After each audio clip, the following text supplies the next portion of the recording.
जय श्री कृष्णा। श्री कृष्ण आस्था चैनल पर आप सभी बहनों का स्वागत करती हूँ। कार्तिक महात्म्य की श्रृंखला के अंतर्गत आज हम चतुर्थ अध्याय का श्रवण करेंगे। मैं आपको याद दिला दूं कि कल के वीडियो में हमने शालिग्राम जी का निवास, शालिग्राम जी के विभिन्न प्रकार एवं शालिग्राम जी की पूजा का महत्व का प्रसंग श्रवण किया था। आज हम कार्तिक मास के नियम धारण करने के लाभ श्रवण करेंगे। उसके पश्चात चौथा अध्याय श्रवण करेंगे। महाभारत अनुशासन पर्व अध्याय 106 के अनुसार जो मनुष्य कार्तिक मास में एक समय भोजन करता है वह शूरवीर, अनेक भार्यों से संयुक्त और कीर्तिमान होता है। अध्याय 66 जो कार्तिक मास के शुक्ल पक्ष में अन्न का दान करता है वह दुर्गम संकट से पार हो जाता है और अक्षय सुख प्राप्त करता है। शिव पुराण के अनुसार भी कार्तिक मास में गुड़ का दान करने से मधुर भोजन की प्राप्ति होती है। स्कंद पुराण वैष्णव खंड के अनुसार मासानाम कार्तिकः श्रेष्ठो देवानाम मधुसूदनः तीर्थ नारायणाख्यम ही त्रितायम दुर्लभम कलौ। अर्थात मासों में कार्तिक, देवताओं में भगवान विष्णु और तीर्थों में नारायण तीर्थ बद्रिकाश्रम श्रेष्ठ है। ये तीनों कलयुग में अत्यंत दुर्लभ हैं। न कार्ति समो मासो न कृतेन समम युगम न वेद सदृशम शास्त्रम न तीर्थ गंगाया समम। अर्थात कार्तिक के समान कोई दूसरा मास नहीं, सतयुग के समान कोई युग नहीं, वेद के समान कोई शास्त्र नहीं और गंगा जी के समान कोई तीर्थ नहीं है। भगवान श्री कृष्ण को वनस्पतियों में तुलसी, पुण्य क्षेत्रों में द्वारिकापुरी, तिथियों में एकादशी और महीनों में कार्तिक मास अधिक प्रिय है। कृष्ण प्रियो ही कार्तिकः, कार्तिकः कृष्ण वल्लभः। इसीलिए कार्तिक मास को अधिक पवित्र और पुण्यदायक माना गया है। कार्तिक मास में विशेष पुण्यदायी जो नियम हैं वे हैं प्रातः स्नान, दान, जप, व्रत, मौन, देव दर्शन और गुरु दर्शन तथा पूजन का भी अमिट पुण्य होता है। प्रातः तुलसी दर्शन व पूजन भी समस्त पाप नाशक है।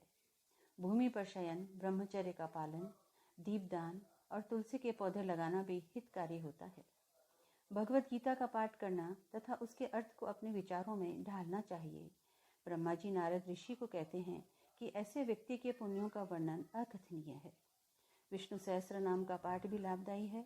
ओम नमो नारायणाय इस मंगल महामंत्र का जाप निरंतर करते रहना चाहिए। प्रातःकाल उठकर इस भाव से स्वयं की हथेलियों के दर्शन करें कि परम पुरुषार्थ से मेरे नारायण की प्राप्ति में सहायक हों। सूर्योदय से पूर्व स्नान करें, इससे पापों का नाश होता है तथा प्रभु प्रीति और सुख दुख व अनुकूलता प्रतिकूलता में सम रहने के सद्गुण विकसित होते हैं।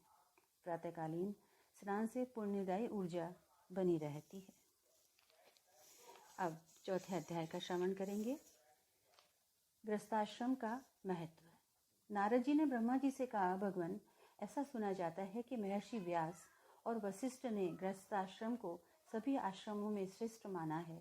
कृपया विस्तार पूर्वक बतलाइए कि इसका क्या कारण है। ब्रह्मा जी बोले, हे वत्स, मनुष्य, देवता एवं पितर अपने लिए कोई न कोई आश्रय चाहते हैं। उन्हें ये आश्रय गृहस्थाश्रम से ही मिलता है। इसीलिए गृहस्थाश्रम अन्य आश्रमों से श्रेष्ठ है। जैसे गंगा को समुद्र का आश्रय मिला, जैसे जीव को माता के पेट में आश्रय मिलता है, वैसे ही अन्य सभी आश्रम गृहस्थाश्रम के ही सहारे चलते हैं। सभी भिक्षुक गृहस्थ का आसरा करते हैं। कुछ रुककर ब्रह्मा जी ने पुनः कहा, पुत्र ध्यान देकर सुनो, मैं तुम्हें गृहस्थाश्रम का महात्म्य सुना रहा हूँ। यह कथा प्राचीन इतिहास से संबंधित है। वह इस प्रकार है। राजा उत्तानपाद के एक पुत्र का नाम उत्तम था। उत्तम सबको समान भाव से देखता था और वह बड़ा शक्तिशाली था, बलशाली था। उत्तम का विवाह बहुला नाम की स्त्री से हुआ। दोनों इंद्र और इंद्राणी की तरह रहते थे। दोनों में बड़ा प्यार था, ठीक इसी तरह जैसे रोहिणी और चंद्रमा में होता है। एक बार मदिरा के नशे में उत्तम वैश्यों का गाना सुन रहा था। नशे के कारण वह अपनी रानी को भी मदिरा का पात्र देने लगा। रानी को यह अच्छा नहीं लगा, अतः उसने इनकार करते हुए पीछे को मुंह मोड़ लिया। इस पर राजा को क्रोध आ गया और द्वारपाल को बुलाकर आज्ञा दी, इस दुष्टा को ले जाकर निर्जन वन में छोड़ आओ। बेचारा द्वारपाल रानी को रथ में बिठाकर वन में छोड़ आया। जब राजा का नशा उतरा तो उसे अपनी भूल का एहसास हुआ और उसी का चिंतन करता हुआ धर्म पूर्वक प्रजा का पालन करने लगा। यद्यपि वह दूसरा विवाह कर सकता था, पर पत्नी प्रेम के कारण उसने दूसरा विवाह नहीं किया। एक बार एक दुखी ब्राह्मण राजा उत्तम कुमार के पास आया और बोला, राजन, मैं बहुत दुखी हूँ। मेरी स्त्री को कोई हर ले गया है। कृपया उसे ढूंढवा कर मेरे दुख को दूर करें। राजा कहने लगा, ब्राह्मण, मैं नहीं जानता उसे कौन ले गया है और वह किधर गई है। कैसे ढूंढूं उसे? ब्राह्मण ने कहा, आप प्रजा की कमाई का छठा भाग कर के रूप में लेते हैं। प्रजा के रक्षण की जिम्मेदारी आपकी है। इसी कारण सब लोग निश्चिंत होकर रात को सोते हैं। राजा बोला, मैंने तुम्हारी स्त्री को कभी नहीं देखा, अतः मैं नहीं जानता कि वह कैसी है और उसका स्वभाव कैसा है। ब्राह्मण ने कहा, वह अधिक लंबी है, उसके हाथ छोटे छोटे हैं, मुख कांतिहीन है, बड़े बड़े दांत हैं, देखने में कुरूप है, कर्कश वाणी बोलती है, कठोर स्वभाव की है, उसके होंठ कटे हुए हैं और रंग भी काला है। उसकी उम्र अधिक नहीं है, पर इन लक्षणों के होते हुए भी मैं कभी उसकी निंदा नहीं करता हूँ। राजा ने ब्राह्मण को धैर्य देते हुए कहा, ब्राह्मण, हम तुम्हें उससे अधिक गुणकारी और सुंदर स्त्री देने की व्यवस्था कर देंगे, क्योंकि अच्छी स्त्री अधिक सुख देती है। तुम्हारी जैसी स्त्री तो दुखदायक ही होती है, अतः वह हर ली गई तो दुख करने की आवश्यकता नहीं। ब्राह्मण तर्क देता हुआ बोला, महिपाल, हमारी संस्कृति का तकाजा है कि पति को पत्नी की रक्षा करनी चाहिए। जिस स्त्री के आत्मरूप उत्पन्न होता है, उसकी रक्षा करने से आत्मा का रक्षण होता है। उसकी रक्षा न की जाए तो वन संकर पुत्र होते हैं। वन संकर पुत्र पितरों को नरक में डालते हैं। विवाहिता स्त्री के बिना धर्म कार्य भी नहीं होते हैं। धर्म कार्य न होने से कुल की हानि होती है। मेरी स्त्री का हरण हुआ है, अतः मेरी गृहस्थ संबंधी धर्म की मर्यादा भंग हो गई है। ब्राह्मण की बात सुनकर राजा ने रथ तैयार कराया। सब सामग्री की व्यवस्था करके राजा रथ में बैठकर तपस्वियों के आश्रम देखने लगा। उत्तर दिशा में स्थित एक आश्रम में राजा ने प्रवेश किया। वहां एक मुनि कुशा के आसन पर बैठे थे। मुनि बड़े तेजस्वी थे। उन्होंने राजा का आदर सत्कार किए बिना ही उससे कहा, तुम यहाँ क्यों आए हो? मैं तुम्हें जानता हूँ, तुम उत्तानपाद के पुत्र हो। राजा ने कहा, मुने, किसी ने ब्राह्मण की स्त्री का हरण कर लिया है। उसको ढूंढने के लिए हम यहाँ आए हैं। आपने मुझे पहचान कर मेरी अनदेखी कर दी, आदर भाव नहीं दिया, इसका क्या कारण है? ऋषि बोले, राजन, तुम अच्छे कुल में जन्मे हो, तुम्हारा आदर सत्कार होना चाहिए था, पर मैं तुम्हें इस योग्य नहीं मानता।